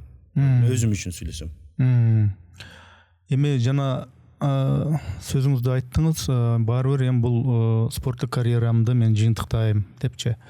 Ошондо Бузурманкул Абдыбайыт уулу бул ММА тармагынан, спорт тармагынан кеткенден кийин ошондо эмне менен алектенет ошондо? Биринчиден азыр ишкерлик менен алектим. Бизнес, ишкерлик. Ооба. Анан жумуш көп кыла турганчы коомдо. Коомдук иштерде активдешип, ошол жакта элге, журтка, коомчулукка кызмат кылсак деген ой бар. Анан эми жашоонун талабы. Өзүңүз жакшы билесиз. Биз максат кылабыз. алдыга жыла беребиз, жараткан кандай жол көргөзсө ошого жараша мындай ишке ашып кете берет экен. Бирок кандай учур болбосун, жараткан ыраазычылык үчүн элибизге, журтубузга, коомчулук үчүн жакшы кызмат кылганга аракет кыла беребиз да. Мындай жакшы жагыбыздан. Болбоду дегенде жаштарыбызга жакшы тарбия берүү болбоду. Эң эле баягы Чыңгыз атабыз айтат го. Чыңгыз Төрөкулович айтмат. Адамдын коомго эң кылган жакшылыгы, эң чоң кылган жакшылыгы үйүндө адам болоор, балдарды тарбиялоо депчи. Жок дегенде ушундай кылабыз деп ойлойм. Мен соңку суроом, сиз аябай ушул көкөйүңүздө, көөдөнүңүздө багып, бирок эч кимге айтпай жүргөн, аябай сүйлөгүңүз келген. Бирок эч бир журналист ошол нерсени бери алып чыгып, ошол суроону бербей аткан бир суроолор барбы? Ушу суроону такыр эле беришпейт да мага. Ушуну берсе мен айтат элем ошону деген суроо болсо, ошол суроону өзүңүз айтыңыз дагы, ошого жооп бериңиз, анан кийин подкастты жыйынтыктасак. Негизинен мен ачык айкын адаммын да, өзүңүз деле байкадыңыз болуш керек. Анан журналисттер менен сүйлөшкөндө ошол суроону бербесе мен ошого жакындатып алып келем. Ошого жакындатып ага мындай шарт түзүп бергенге аракет жасайм. Ойлойм мен мындай берген суроолорго жакшы түз жооп бердим деп. Анан андай суроо деле жок. Жашыра турган же мындай айта албай калган эч нерсе деле жок. Азыр соцсеттер, соц тармактар кеңири прямой эфир кылып же мындай пост кылып деле чыгарып коюп атабыз. Эми ошо биз көп тармак боюнча мен суроо бердим, бир нече суроолорду бердим. Эми жыйынтыктоо иретинде өзүңүз эмнелерди айтып жыйынтыктагыңыз келет бул маекте, бул подкастты элге, бизди көрүп аткан ушул көрүүчүлөр катмарына балким кайрылуу иретинде, балким кеңеш иретинде жыйынтыктасаңыз. Подкаст жакшы болду деп эсептейм. Көрөрмандарга мындай бир аз болсо дагы жакшы маанай, жакшы мындай биз жөнүндө билгенге, мындай кичине болсо дагы биздин оюбуз кандай экендигин билдиргенге аракет жасадык. Аларга дагы, көрөрмандарга дагы, мекендештерибизге дагы шарт түздүк деп ойлойм. Бул передачаны биз Кыргызстанда эле жашаган эмес, чет өлкөдө дагы жашаган инсандар да көрөт деп ойлойм. Мындай чет өлкөдө жашаган инсан катары мен сборлордо жүрүп келгем, алардын дагы жашоо тиричилигин жакшы билем. Кааларым жалаң эле жакшылык ошол мекендештерибиз, чет жакта жүргөн мекендештерибиз мекенге кайтып келсин. Эч бир миграцияда жүргөн мекендешти көргөн жокмун мен. Ушул жакта мен бактылуу болуп, бала чакам ушул жакта өнүп өсүп жакта калам деген. Баарынын максаты ушул мамлекетке келип, өздөрүнү турукташтырып, балдары, алардын укум тукуму Кыргызстанда болуп, ушу кыргыз болуп өссүн каалайт баарычы. Мына ошол тилектер орундалсын алардын дагы. Анан эми мамлекетибизде тынччылык болсун, дүйнөгө кыргыз балбандары, кыргыз спортчулары Кыргызстандын спортун эле эмес, жүрүм турумун, маданиятын көрсөтсүн. Жакшы спорт тарабында аябай жакшы колдоолор, жеңиштер болуп атат. Кече жакында Мыктыбек иним беттеш өткөрдү, баягы Тилекке каршы утулуп калды. Бирок ошондой болсо дагы эң бир чоң показатель Кыргызстандын ММА дүйнөсүндө болду, азыркы современный. Андан башка балдарыбыз дагы беттешип атат. Баристтерибиз мына 20 алдыдагы Олимпиадада Америкада болот. Ал жакта ийгиликтерди каалайм. Тренерлерге бул баягы үч кесип кудайдан деп коет, врачтар, мугалимдер, анан ушундай тренерлер да. Мына ушул инсандарга дагы ден соолук каалайм, ветерандарга ынтымагыбыз бекем болсун. Бөлүнбөйлү. Биз ушул нерседен эми кудайга шүгүр, трайбализм деген сөздөн арылдык десем болот. Кайсы жерге барсаң өзүңдүн жериңдей, баягы туулган киндик кан тамган жер кайсыл десең, Кыргызстан деп билип калды да баары элечи. Айрыкча чет өлкөдө ушундай. Барып мен Чоңалайдан болом, Чактан десең, ал эмне дейт да. Ошон үчүн Кыргызстан деп ушундай патриоттуулугубуз жогору болсун, ыйманыбыз бекем болсун. Ийгиликтерге жете берели. Рахмат анда. Дагы бир жолу рахмат айтам. Эми көпчүлүктө ушундай бир стандарт пикир калыптанып калган, спортчу десе эле күчүнүн баарын ушу булчуңуна чыгара берген немелер болушат го деп ойлоп алышы мүмкүн.